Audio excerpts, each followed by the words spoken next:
Oi pessoal, tudo bem? Estamos de volta com nossos vídeos aqui da parte de mecanismos, elementos de máquina, falando novamente sobre rebite. Nesse caso especificamente a gente vai falar sobre comprimento útil do rebite, o comprimento útil do rebite ali no que diz respeito ali à sua aquisição. Essa é a forma indicada com base em norma, para que se tenha a indicação aí do comprimento. Então aqui no caso L referente ao comprimento, Y referente à constante do tipo da cabeça, que a gente vai falar daqui a pouco, D, diâmetro do rebite, e S, a soma no que diz respeito às chapas que estão sendo ali utilizadas. Vou tentar pegar aqui, vamos pegar aqui esse exemplo. Vamos pegar aqui como base aqui essa imagem aqui. O que acontece? Primeiro ponto, o Y, que é a constante referente ali ao tipo da cabeça. Cabeça tipo redonda, cabeça tipo escariada. Quando for cabeça tipo escariada, o valor utilizado no que diz respeito ao Y é igual a 1. Quando for cabeça redonda, vai ser 1,5. Nesse caso aqui, a cabeça do rebite é redonda, então aí seria 1,5. Eu já vou até montar aqui a fórmula. Então você teria L igual a 1,5 multiplicado pelo diâmetro do rebite. Vamos considerar o diâmetro até do último exemplo, que foi de 1/4. Vamos colocar aqui 6,35. Somando com a espessura a somatório da espessura das chapas. Então vamos considerar aqui nesse caso, quando a gente quer saber a relação referente ao diâmetro, a relação ali da espessura da chapa, nesse caso aqui vamos considerar uma chapa levando em consideração 6 milímetros, vamos colocar aí 6 milímetros. Então, nesse caso aí, sendo 6 milímetros, a gente vai ter 3 chapas, a gente teria 18 milímetros no total. Só que tem um detalhe, vamos fazer o seguinte, vamos tentar identificar a espessura da chapa com base aqui na própria fórmula, referente ali a encontrar o diâmetro do rebite. Então, se a gente está dizendo que o diâmetro é 6,35, vamos tentar aqui fazer aqui só para ficar bem coerente. A gente vai ficar aqui com 6,35 igual 1,5 multiplicado pelo menor valor da chapa. Nesse caso, a gente está considerando a chapa com a mesma espessura. Então, para a gente saber aí o valor da chapa, a gente teria aqui a relação inversa. A gente teria S igual a 6,35 dividido por 1,5. Aí a gente encontraria a espessura da chapa correta, 6,35 dividido por 1,5 vai dar 4,2. Vamos considerar nesse caso aí uma chapa com 4 milímetros de espessura. Vamos colocar aqui aproximadamente 4 milímetros. Então, nesse caso, vai ser aqui a referência para as chapas. Como são 3 chapas, a gente vai ter o somatório das 3, ou seja, 4 multiplicado por 3 vai dar igual a 12. Isso aqui, esse aqui foi só para a gente ter a referência aqui da espessura da chapa. E aqui a gente está fazendo para encontrar o comprimento útil do rebite. Então, nesse caso aqui, a gente teria o L igual. Observa que na expressão a gente tem multiplicação e soma. Então, primeiro multiplica 1,5 vezes 6, 6,35. Vai dar, nesse caso, 9,525 mais 12. Então vai dar 21,525. 21,525 milímetros. Seria o comprimento útil do rebite para ser utilizado nessa união dessas chapas. No caso aí são 3 chapas, cada uma com 4 milímetros. E aí se deve levar em consideração esse fator específico do tipo da cabeça, que nesse caso é a cabeça redonda. Então, a gente está considerando 1,5. Se fosse uma cabeça escariada, o valor seria 1, aí de referência. Então, nesse caso aqui, o comprimento útil a ser indicado aí para a compra, para a união dessas chapas, seria esse daí de 21,525, tá bom? Então é isso, não deixe de se inscrever no canal, todos os dias vídeos novos, valeu!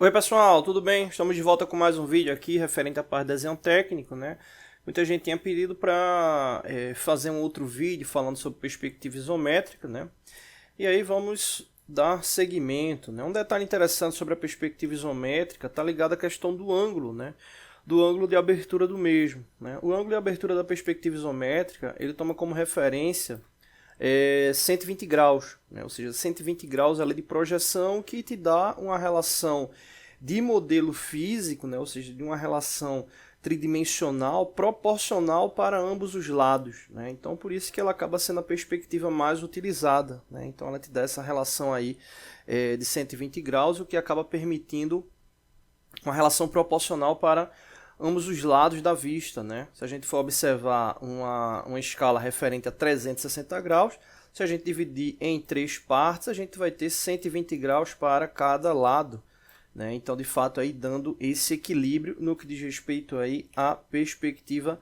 isométrica, tá bom? Bom, vamos fazer aqui esse esboço, né, aqui também em perspectiva. Vamos considerar aqui o seguinte, vamos considerar o comprimento dessa peça aqui com 80 milímetros, né? Então vamos considerar esse comprimento 80 milímetros. Fazer aqui um esboço. Vamos considerar esse comprimento aí 80. A altura da peça, né, que seria essa altura aqui, vamos considerar 50 milímetros. Vamos fazer aqui a altura 50. Esse comprimento aqui da peça, vamos considerar aí 40, né? Vamos considerar aí a metade, 40. Essa altura aqui, a gente vai considerar, vamos considerar 15 milímetros, né? Vamos considerar aqui 15 milímetros, referente aqui a essa altura. E aí um detalhe, né? Quando você tem, exemplo, esse comprimento aqui, né, e essa altura, né, você só precisa agora ligar os dois pontos, que vai ficar exatamente com o ângulo igual ali o do objeto, né? Então vou só ligar aqui os elementos, né? Feito isso, a espessura aqui da peça, vamos considerar 35 milímetros, né, essa espessura. Então vamos colocar aqui a linha com 35 milímetros. 35 milímetros. E aqui eu vou só copiar, né, esses elementos aqui. Vou copiar e vou colar aqui eles, né, no mesmo posicionamento. E agora é só fechar as linhas de encadeamento. Vou fechar aqui as linhas de encadeamento e aí está pronto aí a perspectiva, né? A perspectiva aí está pronta, tá bom? Então, como eu já tinha comentado, perspectiva isométrica te dá uma boa relação de visualização, mas ela não é obrigatória, né? É claro que para quem, principalmente quem atua na parte de fabricação mecânica, quando vem a perspectiva isométrica facilita muito, né, o entendimento, né? Principalmente quem está iniciando na área, né? Tá independente, né, de você estar iniciando ou não, facilita de fato ali a identificação, né? Mas não existe a obrigatoriedade, né, de você ter aquela representação, né, seja uma perspectiva isométrica ou outra perspectiva qualquer, tá bom? Então é isso, então deixa de se inscrever no canal todos os dias vídeos novos. Oi pessoal, tudo bem? Estamos de volta com nossos vídeos aqui da parte de desenho técnico, né? Hoje a gente vai falar um pouco sobre perspectiva isométrica, né? Muita gente se pergunta se a perspectiva ela deve aparecer de forma obrigatória nos desenhos técnicos, né? E a perspectiva isométrica ela facilita o entendimento no que diz respeito ao modelo físico, né? O modelo final ali da peça, né? Mas ele não entra como um elemento de obrigatoriedade, né? O que se apresenta como obrigatoriedade são as projeções ortográficas, né? Nesse caso, levando em consideração aí seu país de origem, né? Sua base de origem normativa, sendo representada no primeiro ou no terceiro diedro, né? Mas quando se tem a apresentação da perspectiva isométrica, né, ou outro tipo de perspectiva, facilita muito, né, a interpretação do desenho, né? Você consegue ter informações ali no que diz respeito às dimensões de uma forma geral, né, e acaba facilitando o entendimento, principalmente, como eu disse ali, do modelo físico, né? E nessa característica de análise de perspectiva isométrica, a gente tem aquela base, né, já tinha até falado no último vídeo, referente ali à largura, né, o comprimento ali da peça e a base ali de altura, né, que são as referências aqui para o mesmo. Vamos fazer um esboço aqui rápido aqui desse desenho, né? Nesse caso aqui, observa que a gente tem aqui um ressalto aqui, vamos considerar esse ressalto aqui com 25 milímetros, né? Já que a gente vai fazer um esboço, vamos considerar ele com 25 milímetros, vamos colocar aqui 25. Esse comprimento aqui, né, vamos considerar ele aí com 50 milímetros, 50 milímetros. Essa parte aqui, ela está parecendo quase um quadrado, né? Essa parte aqui, então vamos considerar ele 50 por 50, né? Ou seja, 50 esse comprimento aqui e 50 aqui a espessura da peça, né? Então vamos considerar aqui também 50, né? Então vamos fechar aqui 50 por 50. Vou fechar aqui 50 por 50, a altura, como a gente já falou, 25. Vamos fechar aqui. Comprimento total da peça, né, que seria esse comprimento aqui, vamos considerar com 100, né, 100 milímetros aí de comprimento total, né, da peça, 100 milímetros. Né. A altura total dela, vamos considerar aqui 50, né, já que a gente considerou esse aqui com 25. Vamos considerar a altura aí com o dobro, vamos considerar aí com 50. Vamos fechar aí com 50. Vamos pegar aqui só, ligar aqui os pontos de referência.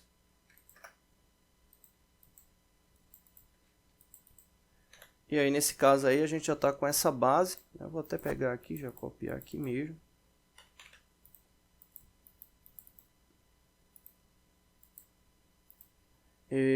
Ela tem uma cavidade aqui, né, um canal, né, vamos considerar esse canal aí com 8 milímetros, vamos considerar aí 8 milímetros aí de espessura aí desse canal, né, o do canal não, da parede do canal. Vou colocar aqui 8, vou colocar 10, vai ficar muito pequeno, 10, vamos fechar aqui ele. Acho que ele ficou pequeno, né? Vamos aumentar ele. Vamos colocar para 14, né? Então vou colocar aqui mais 4 milímetros. Mais 4, agora ficou melhor.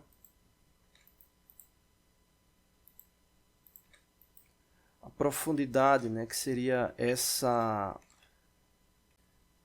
Então, essa profundidade aqui vamos considerar 14 milímetros. Né? Manter a mesma base de espessura. Vou colocar aqui 14. Fechar aqui o comprimento dela.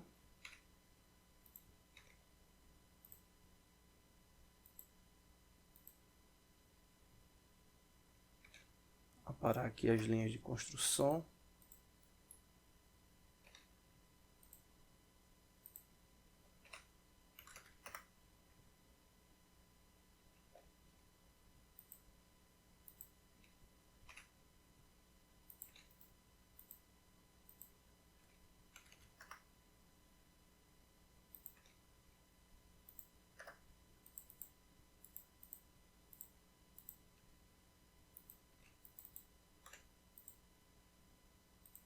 Pronto, é isso.